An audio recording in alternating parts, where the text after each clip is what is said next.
तो राम के जन्मभूमि की है, वो बिल्कुल अपनी जगह सही है, उसको नहीं नकारा जा सकता। लेकिन जिस तरीके से उसको अपने पक्ष में लेकर के, राम के नाम को लेकर के और अपने बीजेपी का विकास करने के लिए या बीजेपी का पक्ष को मजबूत रखने के लिए ये उसका सहारा ले रहा है, ये गलत है। आरएसएस वो होती है जिसने लहू बहाया है राम मंदिर के लिए, विश्व हिंदू परिषद वो होती है जिसने लहू बहाया है राम मंदिर के लिए। मैं वो होता हूँ जिसके पूर्वजों ने, जिसके पुरखों ने, जिसके भाइयों ने लहू बहाया है इस राम मंदिर के लिए। मेरे भगवान श्री राम आ रहे हैं तो हमारा हक है उस पर, ठीक है। अब तक विपक्षियों को दो शब्द से ही दिक्कत रही है, वो दो शब्द आपको बता दूं, मोदी और जय श्री राम। ये दो हटा दो तो विपक्षियों को कोई तकलीफ नहीं है। विपक्षी पहले बोल रहे थे कि न्योता मिल रहे नहीं मिल रहा, अभी न्योता मिल रहा है तो जा नहीं रहे। देखो राम 2014 से विपक्ष क्या क्या नहीं कर रहा है, घिनौने से घिनौना काम करने को विपक्ष तैयार है, तो वो कुछ भी कहते रहे। हम पब्लिक, आप कैसे युवा लड़के सब जानते हैं। क्या नाम है सर आपका? मेरा नाम रूप नारायण ओझा है, रूप नारायण ओझा है। हमें आप ये बताइए, क्या लगता है बीजेपी वाले अंधविश्वास फैला रहे हैं दुनिया में? देखिए, ये बात अंधविश्वास की नहीं है, बात तो सनातन की है। और ऐसा नहीं है केवल बीजेपी वाले ही राम के भक्त हैं, पूरा राष्ट्र जो है और विश्व में राम का नाम है और हर जगह राम के नाम की मान्यता है। और राम से बड़ा राम का नाम, ये कहावत चरितार्थ है और ये रहेगी। इसमें सबके है, पर लगातार विपक्ष इस चीज का बाइकआउट कर रही है, कह रहे हैं कि वहाँ पे बीजेपी का कार्यक्रम हो रहा है, वहाँ पे नहीं जाएंगे। कैसे देखते हैं आप? नहीं, इसमें क्या हुआ है, राम के नाम पर बीजेपी राजनीतिक लाभ लेना चाहती है बस। बाकी जो काम किया है वो अच्छा है। क्यों गलत है? कैसे गलत बोल रहे हैं सर, गलत बोल रहे हैं। सॉरी, मैं बता दूं कैसे। बीजेपी जब 2 सांसदों के साथ थी ना देश की राजनीति में, तब भी बीजेपी राम नाम में थी, उसके हर मैनिफेस्टो में राम का नाम था। और ये एक युद्ध लड़ा है भारतीय जनता पार्टी ने, विश्व हिंदू परिषद ने, आरएसएस ने, देश के तमाम सनातनियों ने, कोठारी ब्रदर्स ने, तमाम कार सेवकों ने, जिन्होंने अपना बलिदान दिया है सिर्फ इस मंदिर के लिए। और जब आज वो शुभ घड़ी आई है ना, तो उसको बीजेपी बना। एक बार बताइए, राजनीति किसको कहते हैं? बीजेपी प्रधानमंत्री के पास में, मोदी जी के पास में निमंत्रण आया, ठीक है, तो ये वही कांग्रेस की राजनीति कौन कर रहा है? आप खुद बताइएगा पत्रकार महोदय। कांग्रेस हल्ला मचाने लगी कि सिर्फ मोदी को क्यों आया, सिर्फ मोदी को क्यों आया, हमें क्यों नहीं आया, हमें क्यों नहीं आया। पूछ रही है कि आरएसएस कौन होते हैं निमंत्रण देने वाले? आरएसएस नहीं दे रहा, पहली बात तो इसे करेक्ट करो। आरएसएस कौन होता है? हम सब वानर सेना वाले हैं। पदुम 18 जूथा बंदर थे और वही सब हम हैं सनातनी, जो आज राम जी की पताका फहराने के लिए तैयार खड़े हैं, ठीक है। उसमें आरएसएस भी है, विश्व हिंदू परिषद है। आरएसएस वो होती है जिसने लहू बहाया है राम मंदिर के लिए, विश्व हिंदू परिषद वो होती है जिसने लहू बहाया है राम मंदिर के लिए। मैं वो होता हूँ जिसके पूर्वजों ने, जिसके पुरखों ने, जिसके भाइयों ने लहू बहाया है इस राम मंदिर के लिए। मेरे भगवान श्री राम आ रहे हैं तो हमारा हक है उस पर, ठीक है, पहली चीज। दूसरी चीज मैं आपको बता दूं, राजनीति कौन कर रहा है उसको समझने वाली बात है, आप बीच में मत काटना। पहले बोला गया हमें निमंत्रण नहीं आ रहा है, इस पर राजनीति विपक्ष ने किया कि हमें नहीं आ रहा निमंत्रण। बाद में जब निमंत्रण आ गया तो उस निमंत्रण को ठुकरा दिया, ताकि ये मुद्दा गर्म रहे और ये दिखाया जा सके कि बीजेपी राजनीति कर रही है। बस हकीकत ये है कि राम नाम का विरोध करके, राम नाम का वो करके कांग्रेस भी उसी पथ पे जा रही है जो धर्म की राजनीति कर रही है। कांग्रेस 20% वोट अपनी सलामत रखने के लिए आज श्री राम का विरोध कर रही है। और ये विरोध आज ही नहीं है, ये विरोध आज ही नहीं है। सुप्रीम कोर्ट में इन्होंने 26 वकील खड़े करे थे अपने, 26 वकील। इनके सांसद थे कपिल सिब्बल, जो कह रहे थे राम के अस्तित्व पे सवाल उठा रहे थे। इन्होंने राम सेतु तोड़ने तक का वो किया था। इन लोगों ने देश की आजादी के बाद में हमें अकबर, बाबर और हुमायूं महान पढ़ा दिया, और इन्होंने हमें ये नहीं बताया कि सिकंदर को दुनिया ने महान बता दिया। हमें ये नहीं बताया गया कि सिकंदर एक पोरस से हार गया था और उस युद्ध के बाद में ही वो मर गया, बीमारी से हो गया, मतलब इतना लाचार हो गया कि वो मर गया, इलाज तक नहीं मिला, और हमें पढ़ा दिया गया ये सब। हिंदुओं का 500 वर्षों का जो ये एक कहे तो परिणाम है, ये आज पूरा होने जा रहा है, तो विपक्ष लगातार इस चीज का बाइकआउट करिए। क्या लगता है आपको, ये जो विपक्ष लगातार बाइकआउट करिए, इससे क्या उसको फायदा होगा या घाटा होगा? नहीं, ये बात जो है ना केवल कांग्रेस या और ये कांग्रेस और इसकी बात नहीं है, बात तो राम के जन्मभूमि की है, वो बिल्कुल अपनी जगह सही है, उसको नहीं नकारा जा सकता।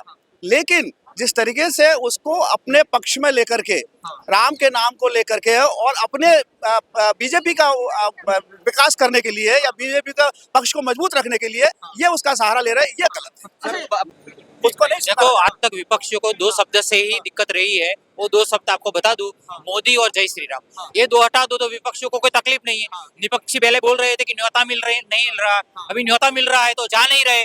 देखो राम मंदिर का न्योता जैसे वो ठुकरा रहे हैं ना, लोकसभा में 24 में जनता भी उनको ठुकरा देगी। आपके माध्यम से उनको बोल देना चाहता हूँ, अगर राम जी बुद्धि दे और 22 तारीख ठुकरा देंगे, आप कह रहे हैं कि 2024 में क्या लगता है 2024 में उनको ठुकरा देंगे? न्योता उन्होंने ठुकरा दिया तो। बुरी तरीके से भाई साहब। अच्छा, ऐसा क्यों? वो विपक्ष तो कह रहे हैं वहाँ पे बीजेपी वालों का प्रोग्राम हो रहा है, हम नहीं जाएंगे। पागल है, मानसिक रोगी है ना। मानसिक रोगी। हाँ, ये भाजपा का काम नहीं है। ये भगवान श्री राम की प्राण प्रतिष्ठा हो रही, मंदिर का निर्माण हुआ, उसका उद्घाटन हो रहा है। ये कोई भाजपा का काम नहीं है, ये सभी सनातन भाइयों का, हिंदू भाइयों का काम। विपक्ष जो है एकजुट होकर इस तरह एकजुट होकर एक ही स्वर में बोल रहा है कि वहाँ पे बीजेपी का कार्यक्रम हो रहा है, आरएसएस वाले जो है बीजेपी वाले इस चीज को लेकर राजनीति कर रहे हैं, हम नहीं जाएंगे वहाँ पे। भाई साहब, 2014 से विपक्ष क्या क्या नहीं कर रहा है। घिनौने से घिनौना काम करने को विपक्ष तैयार है, तो वो कुछ भी कहते रहे। हम पब्लिक, आप कैसे युवा लड़के सब जानते हैं, और इन्हें बहुत बुरी तरीका से जवाब देंगे 2024 में यही चुनाव। आपकी क्या विचारधारा है कि उनको जब हनुमानगढ़ी में गए थे दर्शन करने, तो उन पास में राम जन्मभूमि को भी वहाँ पे दर्शन करने जाना चाहिए था, राम लगा? नहीं, वो तो बुनियादी चीज है। जब हम इस स्थान पर है और राम जो विश्व का नाम हो रहा है, उसमें तो पहुंचना हर हालत में लाजिमी है, जरूरी हो जाता है। चाहे हम किसी भी विचारधारा के हो, चाहे हम किसी भी पार्टी के हो, अब राम को तो कोई नहीं नकार सकता। राम को कोई नहीं निकाल सकता। अब बने रहिए, क्या कहना चाह रहे हैं? मैं बिल्कुल यही कहूंगा कि राम को जो नकारेगा, देखो इनका अपना जो राम का अस्तित्व कल तक ढूंढ रहे थे, आज इनका अपना अस्तित्व खतरे में है। आज ये अपना अस्तित्व तलाश रहे हैं कि हम कहाँ रह गए हैं भारतीय राजनीति में। देखो राम के नाम तलाश रहे हैं, वो अपना न्याय यात्रा स्टार्ट कर रहे हैं, पब्लिक को जोड़ रहे हैं, जिनको न्याय नहीं मिल रहा उनको न्याय दिलवा रहे हैं। सर, इस न्याय यात्रा के लिए मेरा सिर्फ एक सवाल है तमाम कांग्रेसियों से और राहुल गांधी से भी और पत्रकारों से भी, कि कौन सी न्याय यात्रा कर रहे हैं? 84 के दंगों में जो नरसंहार कराया था उसका न्याय दिला रहे हैं?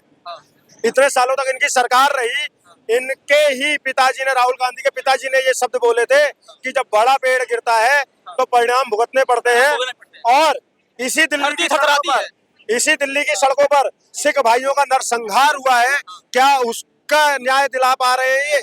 उसके न्याय की यात्रा निकाल रहे हैं तो मुझे बताएं, तो मैं साथ हूं। कौन सी न्याय यात्रा निकाल रहे हैं? जो नफरत के बाजार बो दिए हैं, उसके लिए वो कह रहे हैं कि हम उस चीज को न्याय दिलवा के रहेंगे। देखो, पहली बात तो नफरत और प्यार का बाजार नहीं होता।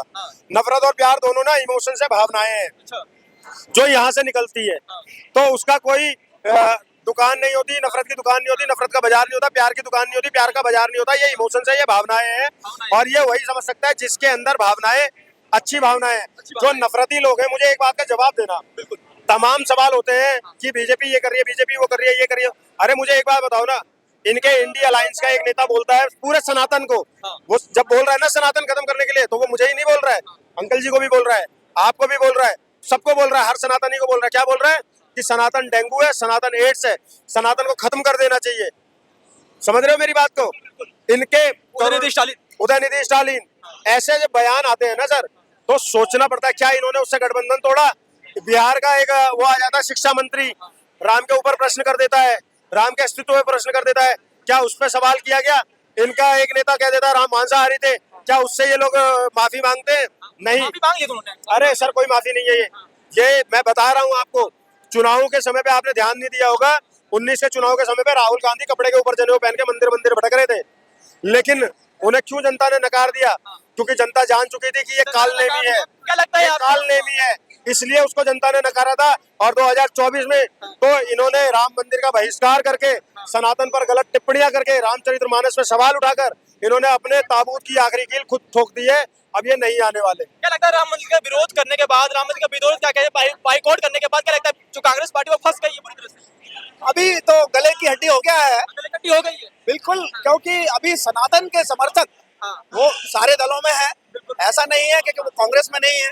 अब चूंकि जो कांग्रेस पार्टी की विचारधारा को मानते हैं और वो राम के सनातन को भी मानते हैं, तो ये तो गल में फंसने वाली बात हुई। क्या लगता है न्याय यात्रा उन्होंने स्टार्ट किया है राहुल गांधी ने, इससे कुछ उनको फायदा होगा या घाटा ही घाटा होगा? देखिए, ये तो अपनी पार्टी की पब्लिसिटी का काम है। न्याय यात्रा हो, भारत जोड़ो यात्रा हो, ये तो सब अपनी अपनी राजनीति, अपनी अपनी पार्टी को जोड़ने की और अपनी अपनी पार्टी की पब्लिसिटी करने की धारा है। बोलिए सर। मैं ये भी बोलना चाहूंगा कि जब सनातन को खत्म करने की बात बोली जाती है और कुछ लोग ये कह देते हैं कि सूफी समय जो था वो बड़ा वो था, ये प्यार की दुकान चला रहे हैं, तो मैं इनको ये बता दूं, पूरे विश्व में आप चेक कर लेना, अगर मैं कहीं पर भी गलत हूँ, सर भी मेरे से तजुर्बे में बहुत ज्यादा है, आप भी पत्रकार हो, चेक कर लेना, किसी धर्म में अगर ये बोला जाता हो जो कि सिर्फ सनातन धर्म में बोला जाता है, सनातन धर्म इकलौता ऐसा धर्म है जो ये बोलता है धर्म की जय हो, अधर्म का नाश हो, प्राणियों में सद्भावना हो,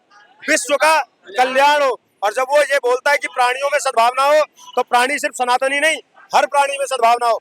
जब ये बोलता है कि विश्व का कल्याण हो तो सिर्फ भारत की बात नहीं करता, पूरे विश्व की बात कर रहा होता है।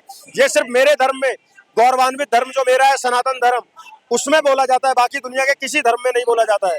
तो हमें कोई ये ना बढ़ाए, उन लोगों को जो कट्टरपंथी दिखा रहे हैं उनको सिखाए कि धर्म की राजनीति कर रहे हैं, हमें नहीं। क्या लगता है बीजेपी जो है वो धर्म की राजनीति कर रही है क्या इसमें 2024 में? नहीं सर, अगर मोदी जी की वजह से मंदिर बना हुआ है तो उनको उद्घाटन करना ही चाहिए, ठीक है। और जो लोग उनका विरोध कर रहे हैं मोदी जी का, वो कांग्रेस पार्टी है। और जो लोग मोदी जी का विरोध कर रहे हैं वो कांग्रेस पार्टी है जिन्होंने साधु संतों को मरवाया था, ठीक है। करीबन 5000 साधु संतों को मरवाया था उसने, ठीक है। और वो जो कह रहे हैं कि हम राम मंदिर पे नहीं जाएंगे दर्शन करने, क्योंकि वहाँ पे बीजेपी का कार्यक्रम हो रहा है, इसलिए हम वहाँ पे दर्शन करने के लिए नहीं जाएंगे। आप ये देखिए 1968 में इंदिरा गांधी काबुल जाती हैं बाबर की मजर पे चादर चढ़ाने के लिए, ठीक है। 2005 में राहुल गांधी जाते हैं कहाँ पे, काबुल, बाबर के उस पे मजार पे चादर चढ़ाने के लिए, ठीक है। अब इनको राम मंदिर जाने से क्या दिक्कत हो रही है? जाना चाहिए इनको, जाना चाहिए कि नहीं जाना चाहिए इनको, लेकिन इनको भगवान बुलाएंगे ही नहीं। पहली बात तो भगवान को बुलाएंगे ही नहीं, भगवान बुलाएंगे ही नहीं, ठीक है, नहीं बुलाएंगे इनको। अभी असम के जो मुख्यमंत्री उन्होंने एक ट्वीट डाला है, पोस्ट डाला है उन्होंने, जिसमें उन्होंने राहुल गांधी काबुल के 2005 में करीब वो गए थे बाबर की मजार पर दर्शन मतलब गए थे मत्था टेकने के लिए, लेकिन वो बता रहे हैं कि वो बाबर से प्यार है, इनको राम मंदिर से प्यार नहीं है, इनको राम से प्यार नहीं है। हाँ, इनको राम से प्यार नहीं है, बिल्कुल राम से प्यार नहीं है, नहीं, इनको प्यार है। क्यों? क्यों कहते हैं कि हम राम बीजेपी से जो मोदी से बड़े राम भक्त हम हैं? वो इसमें नाटक नौटंकी बाजी है, खाली इनकी बस, ठीक नौटंकी है। है। हाँ, नौटंकी बाजी।